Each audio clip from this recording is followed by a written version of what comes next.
எல்லாருக்கும் வணக்கம். நான் உங்க ஜெய். நம்ம இன்னைக்கு இந்த வீடியோல என்ன பார்க்க போறோம் அப்படின்னு பார்த்தீங்கன்னா, daily habits to build a strong romantic relationship. Practice makes a man perfect அப்படின்ற மாரி சொல்லுவாங்க. முடியும் என்று தெரிந்தால் முயற்சி செய், முடியாது என்று தெரிந்தால் பயிற்சி செய் அப்படின்ற மாரி சொல்லுவாங்க. அப்ப பிராக்டிஸா இருக்கலாம், முயற்சியா இருக்கலாம், பயிற்சியா இருக்கலாம். இந்த மாதிரியான வார்த்தைகள கேட்கும்போது நம்ம லைஃப்ல நமக்கு என்ன தோணும் அப்படின்ற மாரி பார்த்தீங்கன்னா நம்ம லைஃப்ல நம்ம திரும்ப திரும்ப எந்த ஆக்ஷன்ஸ செஞ்சுக்கிட்டே இருக்கோமோ, எந்த ஒரு விஷயத்த அதிகமா ஃபோக்கஸ் பண்ணிட்டே இருக்கோமோ, அந்த விஷயத்துல நம்ம ஒரு எக்ஸ்பர்ட்டா மாறிடுவோம் அப்படின்னு சொல்லப்படுறது தான் உண்மையான விஷயம். நம்ம லைஃப்ல செய்ற ஆக்ஷன்ஸ் தான் நம்மளோட ஹேபிட்ஸா மாறும். நம்மளுடைய ஹேபிட்ஸ் தான் நம்ம லைஃபாவே மாறும். அப்போ செய்ற சின்ன சின்ன ஆக்ஷன்ஸ ரொம்ப கவனமா கான்ஷியஸோட செஞ்சுட்டு இருந்தோம் அப்படின்ற மாரி பார்த்தீங்கன்னா, பாசிட்டிவா செஞ்சுட்டு இருந்தோம் அப்படின்ற மாரி பார்த்தீங்கன்னா, நம்ம ஹேபிட்ஸும் பாசிட்டிவா மாறி, நம்ம லைஃபே பாசிட்டிவா மாறிடும். அதே மாரி செய்ற சின்ன சின்ன ஆக்ஷன்ஸ்ல கேர்லெஸ்ஸா இருக்கும், நெகட்டிவா செஞ்சுட்டு இருக்கோம் அப்படின்ற மாரி பார்த்தீங்கன்னா, நம்ம லைஃபே நெகட்டிவா மாத்த ஆரம்பிச்சுரும். பொதுவா நம்ம எல்லாருமே ஒரு 60, 70 வருடங்கள் வாழ்றோம் அப்படின்ற மாரி பார்த்தீங்கன்னா, அதுல 45% 50% வாழ்க்கை நம்ம தூக்கத்திலேயே போயிடுது. மிச்சம் 50% வாழ்க்கைன்னு சொல்லப்பட்ட ஒரு 30 35 வருடங்கள் மட்டும் தான் நம்ம விழிப்போட இருந்துட்டு இருக்கோம். விழிப்போட நம்ம செயல்கள செஞ்சுட்டு இருக்கோம். அந்த செயல்கள் சின்ன சின்ன ஆக்ஷன்ஸா இருந்து அது அக்குமுலேட் ஆயி நமக்கு நெறைய நல்ல விஷயங்கள செஞ்சுட்டு இருக்கு. சில சமயத்துல கெட்ட விஷயங்களும் செஞ்சுட்டு இருக்கு. நீங்க உங்க லைஃப்ல எடுத்துக்கிட்ட ஒரு பெர்சனல் ஏரியாவா இருக்கலாம், இல்ல கெரியரா இருக்கலாம், இல்ல ப்ரொஃபஷனா இருக்கலாம், பேஷனா இருக்கலாம். டிஃபரண்ட் ஏரியா ஆஃப் லைஃப்ல நீங்க எந்த ஆக்ஷன்ஸ திரும்பி திரும்பி செஞ்சுட்டு இருக்கீங்கன்னு பாருங்க. எந்த மாரி மனிதர்கள்கிட்ட பேசிட்டு இருக்கீங்க? என்ன ஆக்ஷன்ஸ் செஞ்சுட்டு இருக்கீங்க? அதுதான் உங்க லைஃபா மாறப்போது. இந்த விஷயம் ரொமான்டிக் ரிலேஷன்ஷிப்புக்குமே ஒரு விதிவிலக்கு கிடையாது. உங்க கூட இருக்கிற பார்ட்னர் கிட்ட நீங்க எவ்வளவு தூரம் ரொமான்டிக் ரிலேஷன்ஷிப்ப ஸ்ட்ராங்கா மெயின்டெயின் பண்ணிட்டு இருக்கீங்க அப்படின்னு சொல்லப்படுற விஷயம், நீங்க செய்ற சின்ன சின்ன ஆக்ஷன்ஸ் மூலியமா தான் அக்குமுலேட் ஆயி உங்கள ஒரு நம்பகமான பெர்சனாவும், ரொம்ப ரொமான்டிக்கான பெர்சனாவும் உங்க பார்ட்னருக்கு காட்டும் அப்படின்னு சொல்லப்பட்டது தான் உண்மையான விஷயம். பொதுவா இந்த ரொமான்டிக் ரிலேஷன்ஷிப் அப்படின்னு சொல்லப்படுற இந்த ரிலேஷன்ஷிப்ல இருக்கிற ஃபிளிப் சைட் என்ன அப்படின்ற மாரி பார்த்தீங்கன்னா, இந்த ரிலேஷன்ஷிப்ப மத்த ரிலேஷன்ஷிப் மாரி பில்ட் பண்ண முடியாது. கட்டமைக்க முடியாது. ஆட்டோமேட்டிக்கா பில்ட் ஆகணும். இந்த ரொமான்டிக் ரிலேஷன்ஷிப்ல இருக்கிற அழகே அதுதான். ஆட்டோமேட்டிக்கா அது கிரியேட் ஆகும்போது தான் ஃபவுண்டேஷன் ரொம்ப ஸ்ட்ராங்கா இருக்கும் அப்படின்ற மாரி சொல்றாங்க. ஆனா நம்பள நெறைய பேர் என்ன செய்றோம் அப்படின்ற மாரி பார்த்தீங்கன்னா, நம்மளோட ரொமான்டிக் ரிலேஷன்ஷிப்ல இருக்கிற பார்ட்னரா இருக்கிற சோல்மேட்டா இருக்கலாம், லவ்வரா இருக்கலாம், ஹஸ்பண்டா இருந்தா ஒய்ஃபா இருக்கலாம், ஒய்ஃபா இருந்தா ஹஸ்பண்டா இருக்கலாம். இவங்க எல்லாருமே ஜஸ்ட் லைக் ஃபார் கிராண்டட்ன்னு எடுத்துக்கிறாங்க சில பேர் ரிலேஷன்ஷிப்ப. இப்ப தண்ணி அதிகமா இருந்ததுன்னா, அது எவ்வளவு செலவு செய்றதுன்னு தெரியாம வீணாக்கும். அதே தண்ணி இல்லன்னா, அப்பதான் தண்ணீரோட அருமையே தெரியுன்ற மாரி, ரிலேஷன்ஷிப்ல கூட தானே இருக்க போறாங்க. அவங்க எப்பவுமே நம்ம கூட தான் இருப்பாங்கன்னு சொல்லப்படுறதால, அவங்க நெறைய பேர் கண்டுக்காம கூட இருந்துட்டு இருக்காங்க. இதுதான் நெறைய ரிலேஷன்ஷிப் பிரேக்கப் ஆகுறதுக்கும் ஒரு மிகப்பெரிய ஒரு காரணமா இருந்துட்டு இருக்கு. ஸோ இந்த வீடியோல நம்ம இத பத்தி தான் பார்க்க போறோம். உங்க ரொமான்டிக் ரிலேஷன்ஷிப்ப நீங்க ஸ்ட்ராங்கா மெயின்டெயின் பண்றதுக்கான சின்ன சின்ன டெய்லி ஆக்ஷன்ஸ நீங்க எடுக்கிறது மூலியமா, பெரிய பெரிய சக்சஸ் உங்க ரொமான்டிக் ரிலேஷன்ஷிப்ல நீங்க அடையலாம் அப்படின்றத தெரிஞ்சுக்கங்க. தேங்க்ஸ் பிரதர்ஸ் அண்ட் சிஸ்டர்ஸ் உங்களுடைய சப்போர்ட்க்கும், உங்க சஜஷன்ஸ்க்கும் இந்த வீடியோக்குள்ள போயிடலாம். ஃபர்ஸ்ட் ஹேபிட் நீங்க என்ன ஃபாலோ பண்ணணும் அப்படின்ற மாரி பார்த்தீங்கன்னா, practices of fair and open communication அப்படின்ற மாரி சொல்றாங்க. கம்யூனிகேஷன் அப்படின்னு சொல்லப்படுற விஷயம் நம்ம வாழ்வாதாரம் அப்படின்றத தெரிஞ்சுக்கங்க. நம்ம வாழ்க்கைய மேம்படுத்துறதுக்கான ஒரு விஷயமாவும் கம்யூனிகேஷன பார்க்கப்பட்டு வந்துட்டு இருக்கு. முன்னொரு காலத்துல, ஆதி காலத்துலலாம் பார்த்தீங்கன்னா, கம்யூனிகேஷன் அப்படின்னு சொல்லப்படுற விஷயத்த எதுக்காக பயன்படுத்திட்டு இருந்தாங்க அப்படின்ற மாரி பார்த்தீங்கன்னா, நம்மளுடைய தேவைகள சொல்றதுக்கான ஒரு விஷயம். எனக்கு இந்த விஷயம் வேணும், எனக்கு பசிக்குது, எனக்கு இந்த ஒரு தேவை இருக்கு, எனக்கு இந்த பொருள் வேணும்னு சொல்லப்படுற தேவைகள வெளிப்படுத்துறதுக்கான ஒரு விஷயமா கம்யூனிகேஷன பார்த்துட்டு இருந்தாங்க. அதுக்கப்புறமா கொஞ்ச நாள் கழிச்சு கம்யூனிகேஷன் எவால்வ் ஆகி எந்த ஒரு இடத்துக்கு போச்சு அப்படின்ற மாரி பார்த்தீங்கன்னா, நம்மளுடைய உணர்வுகள வெளிப்படுத்துறதுக்கான ஒரு மோடமா கம்யூனிகேஷன பார்த்துட்டு இருந்தாங்க.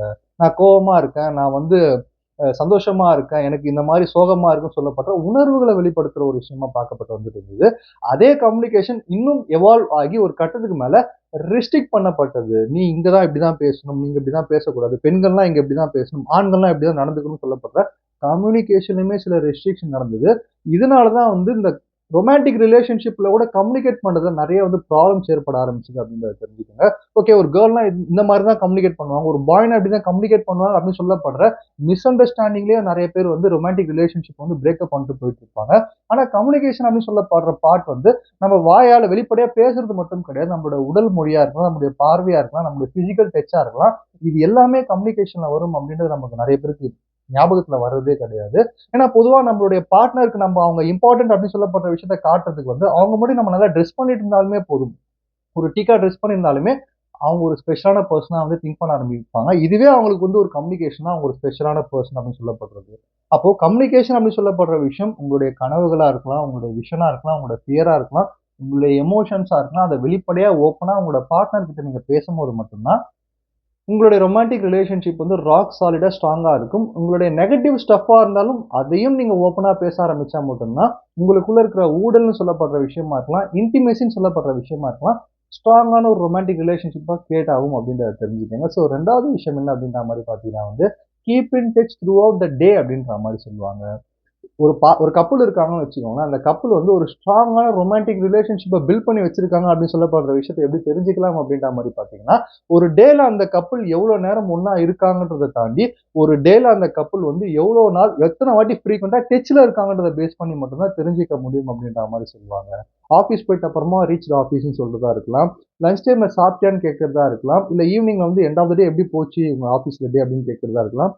இந்த மாரி சின்ன சின்ன டச்சஸ் தான் வந்து ரொமான்டிக் ரிலேஷன்ஷிப்ப அடுத்த கட்டத்துக்கு கொண்டு போறது மட்டும் இல்லாம, உங்க மேல ஒரு நம்பகத்தன்மையும் கிரியேட் பண்ணும் அப்படின்றத தெரிஞ்சுக்கங்க. இந்த ஃப்ரீக்வென்ட்டான டச் மூலியமா வந்து ஒரு டேவே பிரைட்டா மாறும். வேலையில்லா பட்டதாரி அப்படின்னு சொல்லப்படுற மூவி நம்ம பார்த்திருப்போம். தனுஷ் அவர்கள் வந்து ஹீரோவா நடிச்சிருப்பாரு. அந்த மூவில வந்து நெறைய கம்பெனிஸ்ல வந்து இன்டர்வியூஸ் அட்டெண்ட் பண்ணி ரொம்ப ஃப்ரஸ்ட்ரேஷனா வெளிய வந்து ரொம்ப கோவமா உட்கார்ந்துட்டு இருப்பாரு.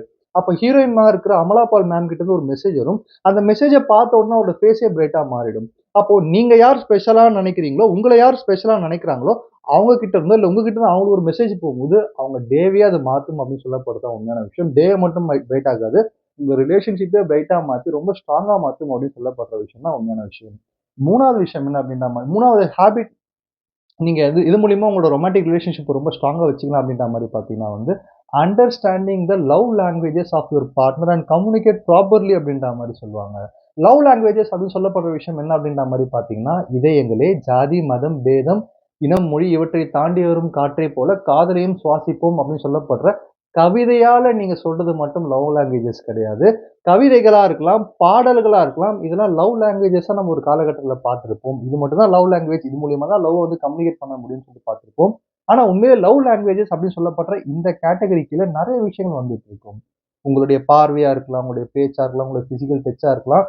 சின்ன சின்ன வொர்க் நீங்க வீட்ல செய்ற சின்ன சின்ன வேலைகளா இருக்கலாம். இதெல்லாம் லவ் லாங்குவேஜஸ் அப்படின்ற மாரி சொல்லுவாங்க. இந்த இடத்துல லவ் லாங்குவேஜஸ்ல வந்து பார்ட்னர்ஸ்குள்ள ப்ராப்பரான அந்த லவ் லாங்குவேஜஸ் அவங்க கம்யூனிகேட் பண்ணாத போதும் கூட ரொமான்டிக் ரிலேஷன்ஷிப்ல நெறைய பிரேக்கப்ஸ் ஏற்படும். இப்போ லவ் லாங்குவேஜஸ ப்ராப்பரா கம்யூனிகேட் பண்றதுன்னா என்ன அப்படின்ற மாரி பார்த்தீங்கன்னா, ஒரு கப்புள் இருக்காங்கன்னா, அதுல ஒரு பெர்சனோட லவ் லாங்குவேஜ் என்னவா இருக்கும் அப்படின்ற மாரி பார்த்தீங்கன்னா, குவாலிட்டியான தன்னுடைய டைம வந்து தன்னுடைய பார்ட்னருக்கு ஸ்பெண்ட் பண்றதே மிகப்பெரிய ஒரு லவ் லாங்குவேஜா நெனச்சுட்டு இருப்பாங்க. இன்னொரு பார்ட்னர் என்ன யோசிப்பாங்க அப்படின்ற மாரி பார்த்தீங்கன்னா, அஃபர்மேஷன்ஸ வந்து ஒரு லவ் லாங்குவேஜா எடுத்திருப்பாங்க. அஃபர்மேஷன் சொல்லப்படுற விஷயம் வந்து வார்த்தைகளால சொல்லணும். "நீ குக் பண்ண விஷயம் நல்லா இருக்கு. நீ ரொம்ப அழகா இருக்க. நீ நல்லா பேசுறன்னு" சொல்லிட்டு இந்த மாரியான விஷயங்கள வந்து அவங்க எதிர்பார்த்திருப்பாங்க. அப்போ 2 ஐ மீன் ஒரு கப்புல்ல இருக்கிற 2 பேருமே வந்து, அவங்களோட கப்புலோட, அவங்களோட பார்ட்னரோட லவ் லாங்குவேஜ ப்ராப்பரா தெரிஞ்சு கம்யூனிகேட் பண்றது மூலியமா மட்டும் தான், அந்த ரொமான்டிக் ரிலேஷன்ஷிப் ரொம்ப ஸ்ட்ராங்கா இருக்கும். மாத்தி கம்யூனிகேட் பண்ணிக்கிட்டாலும், புரியாம கம்யூனிகேட் பண்ணிக்கிட்டாலும், இந்த லவ் லாங்குவேஜ்ல வந்து ரொமான்டிக் ரிலேஷன்ஷிப் வந்து மிகப்பெரிய ஒரு சந்தேகத்தை கிரியேட் பண்றதுக்கான ஒரு வாய்ப்பும் இங்க இருந்துட்டு இருக்கு. ஸோ உங்களுடைய பார்ட்னருடைய லவ் லாங்குவேஜ் என்ன அப்படின்றத தெரிஞ்சுக்கோங்க. அத ப்ராப்பரா கம்யூனிகேட் பண்ணீங்க அப்படின்ற மாரி பார்த்தீங்கன்னா, இந்த ஆக்ஷனும் உங்க ரொமான்டிக் ரிலேஷன்ஷிப் வந்து வேற லெவல்ல ஸ்ட்ராங்கா மாத்தும் அப்படின்றத தெரிஞ்சுக்கங்க. 4வது விஷயம் என்ன அப்படின்ற மாரி பார்த்தீங்கன்னா வந்து காம்ப்ளிமென்டிங் ஈச் அதர். காம்ப்ளிமெண்ட் அப்படின்னு சொல்லப்படுற விஷயம் வந்து முத்தம் மாரி குடுக்கிறவங்களுக்கும் சரி, வாங்குறவங்களுக்கும் சரி 2 பேருக்குமே சந்தோஷத்த குடுக்கக்கூடிய ஒரு விஷயம். அப்ப காம்ப்ளிமெண்ட்ஸ் அப்படின்னு சொல்லப்படுற விஷயம் ஏன் இந்த அளவு ஒரு சந்தோஷத்த குடுக்குது? அதுவும் வந்து ஒரு ரொமான்டிக் ரிலேஷன்ஷிப் வந்து காம்ப்ளிமெண்ட் அப்படின்னு சொல்லப்படுற விஷயம் ஏன் இவ்வளவு முக்கியமா பார்க்கப்படுது அப்படின்ற மாரி பார்த்தீங்கன்னா, இந்த உலகமே நம்மள வந்து ப்ளேம் பண்ண தான் காத்துட்டு இருக்கு. இந்த உலகமே நம்மள கிரிட்டிசைஸ் பண்ண தான் காத்துட்டு இருக்கு. இந்த உலகமே நம்ம எப்ப கீழ விழுவோம், நம்மள எப்ப வந்து குறை சொல்லலாம் அப்படின்னு சொல்லப்படுற ஒரு விஷயத்த நோக்கி தான் பார்த்துட்டு இருக்கு. அப்போ நம்மள யாராவது காம்ப்ளிமெண்ட் பண்றாங்க, நம்மள யாராவது சப்போர்ட் பண்றாங்க, நமக்கு யாராவது இருக்காங்க அப்படின்னு சொல்லப்படுற அந்த எண்ணமே வந்து பயங்கரமான எனர்ஜெட்டிக்கான பெர்சனா உங்கள மாத்தும். உங்க கூட இருக்கிற பெர்சனையும் பயங்கரமா எனர்ஜெட்டிக்கா மாத்தும். உங்க எனர்ஜி லெவல வந்து நீங்க வேற லெவல்ல மெயின்டெயின் பண்றதுக்காகவும், உங்க ரொமான்டிக் ரிலேஷன்ஷிப்பையும் வந்து ஸ்ட்ராங்கா மாத்திக்கிறதுக்காகவும், காம்ப்ளிமெண்ட் ஒரு சின்ன சின்ன காம்ப்ளிமெண்ட்ஸா இருக்கலாம். "நீ பேசுற விஷயம் நல்லா இருக்கு. அகைன் உன்னோட சமையல் நல்லா இருக்கு. நீ நல்லா குக் பண்ற. அதே மாரி நீங்க என்ன இந்த இடத்துக்குலாம் கூட்டு போயிருக்கீங்க. ரொம்ப நல்லா இருக்குன்னு" சொல்லப்படுற சின்ன சின்ன கம்யூனிகேஷன், சின்ன சின்ன காம்ப்ளிமெண்ட்ஸ் நீங்க குடுக்குறது மூலியமா, வேற லெவல்ல உங்க ரொமான்டிக் ரிலேஷன்ஷிப் வந்து ஸ்ட்ராங் ஆகியே தீரும் அப்படின்னு சொல்லப்படுறதுல எந்த விதமான சந்தேகமும் இல்ல அப்படின்றத தெரிஞ்சுக்கங்க. ஸோ 5வது விஷயம் என்ன அப்படின்ற மாரி பார்த்தீங்கன்னா, resolving the arguments on the same day அப்படின்ற மாரி சொல்லுவாங்க. ஆர்குமெண்ட் அப்படி சொல்லப்படுற விஷயம் வந்து எப்பேர்ப்பட்ட ஒரு ரிலேஷன்ஷிப்லயுமே வந்தே தீரும். அதாவது மிஸ்கம்யூனிகேஷனா இருக்கலாம், இல்ல மிஸ் அண்டர்ஸ்டாண்டிங்கா இருக்கலாம், டிஃபரன்ஸ் ஆஃப் ஒப்பீனியனா இருக்கலாம். இந்த எல்லா விஷயமுமே வந்து எப்பேற்பட்ட கும்பாதி கும்ப ரிலேஷன்ஷிப்பா இருந்தாலுமே அது வந்தே தீரும். ஆனா, அந்த ரிலேஷன்ஷிப் எப்போ ஒரு ஸ்ட்ராங்கான ரிலேஷன்ஷிப்பா மாறுது அப்படின்ற மாரி பார்த்தீங்கன்னா, வர ஆர்கியுமென்ட்ட அந்த சேம் டேவே வந்து ரிசால்வ் பண்ணக்கூடிய அந்த திறமை வந்து 2 பீப்பிள் கிட்டயுமே இருக்கும்போது மட்டும் தான், அது வேற லெவல்ல வந்து ஒரு ஸ்ட்ராங்கான ரிலேஷன்ஷிப்பா மாறுது. அது ஃப்ரெண்ட்ஷிப்பாவும் இருக்கலாம், ரொமான்டிக் ரிலேஷன்ஷிப்பாவும் இருக்கலாம். ஏன்னா ஆர்கியுமெண்ட்ஸ் அப்படி சொல்லப்படுற விஷயம், நம்ம கையில இருக்கிற 5 விரல்களும் வந்து ஒரே மாரி இருக்கிறது கிடையாது. அப்போ நம்ம மனிதர்களுக்குள்ளே கூட எல்லாருமே ஒரே மாரி இருக்க போறது கிடையாது. டிஃபரெண்டான ஒப்பீனியன்ல இருக்கும். ஸோ அந்த ஒப்பீனியன்ஸ் நம்ம எப்படி ஏத்துக்கிட்டு, இல்ல நம்ம ஒப்பீனியன் எப்ப எப்படி ஏத்துக்க வச்சுக்கிட்டு, சுத்தி இருக்கிற பீப்பிள வழிநடத்துறோம், இல்ல சுத்தி இருக்கிற பீப்பிள் மூலியமா வழிநடத்தப்படுறோம்ன்றத பேஸ் பண்ணி மட்டும் தான் உங்களுடைய திறமையே இங்க இருந்துட்டு இருக்கு. அதுவும் ரொமான்டிக் ரிலேஷன்ஷிப்ல வந்து இத ரொம்ப அழகா யார் பண்ணிட்டு இருக்காங்களோ, அவங்களுடைய அந்த ரிலேஷன்ஷிப் ரொம்ப ஸ்ட்ராங்கா இருக்கும் அப்படின்றது தான் உண்மையான விஷயம். ஸோ ஃபைனலான விஷயம் என்ன அப்படின்ற மாரி பார்த்தீங்கன்னா வந்து, யூஸ் தட் தோஸ் 3 வேர்ட்ஸ் அப்படின்ற மாரி சொல்லுவாங்க. ஐ லவ் யூ அப்படின்னு சொல்லப்படுற அந்த 3 வார்த்தைகள வந்து அதிகமா பயன்படுத்தியே ஆகணும். அது வந்து வார்த்தைக்காக மட்டும் இல்லாம, மனசுல இருந்து ரொம்ப ஆத்மார்த்தமா மீனிங்ஃபுல்லா சொல்லும்போது மட்டும் தான், அந்த வார்த்தைக்கும் அது அழக சேர்க்கும். உங்க வாழ்க்கைக்கும் அது அழக சேர்க்கும் அப்படின்னு சொல்லப்படுறது தான் உண்மையான விஷயம். ஸோ ஐ லவ் யூ அப்படின்னு சொல்லப்படுற வார்த்தையே நெறைய பேர் வந்து அந்த லவ் செட் ஆன அப்புறம் மறந்துட்டு இருப்பாங்க. ஸோ அத வந்து உண்மையா மீனிங்ஃபுல்லா சொல்லிட்டே இருக்கும்போது, ஆட்டோமேட்டிக்கா நீங்க இல்லாதப்போ கூட உங்க பார்ட்னர் உங்கள நெனச்சு அதிகமா திங்க் பண்ணுவாங்க. இந்த வார்த்தைய நெனச்சு அதிகமா திங்க் பண்ணுவாங்க. ஏன்னா உங்க பார்ட்னருக்கு நெறைய வார்த்தைகள பேசுறதுக்கு நபர்கள் இருக்கலாம். ஆனா, ஐ லவ் யூன்னு சொல்றதுக்கான அந்த ஒரு நபர் நீங்களா மட்டும் தான் இருக்க முடியும். ஸோ, அந்த வார்த்தையும் ஸ்பெஷலா இருக்கும். அந்த வார்த்தைய சொல்ற நீங்களும் ஒரு ஸ்பெஷலான ஒரு மனிதரா உங்க பார்ட்னரோட மனசுல என்னைக்குமே இருப்பீங்க. இந்த வார்த்தைய நீங்க அதிகமா பயன்படுத்திட்டு இருக்கீங்க ஒரு டேல அப்படின்ற மாரி பார்த்தீங்கன்னா, ஸோ என்னோட வீடியோல நான் என்ன சொல்ல வரேன் அப்படின்ற மாரி பார்த்தீங்கன்னா, நம்ம லைஃப் அப்படின்னு சொல்லப்படுறதே வந்து ஒரு கிஃப்ட் தான். காட் நம்மளுக்கு குடுத்த இந்த அழகான கிஃப்ட் உள்ள இருக்கிற அதிகமான கிஃப்ட்ஸ் என்னென்ன அப்படின்ற மாரி பார்த்தீங்கன்னா, மாதா, பிதா, குரு, நல்ல நண்பன் இவங்கலாம் நம்மளுக்கு கிடைச்ச ஒரு அழகான கிஃப்ட்ஸ்.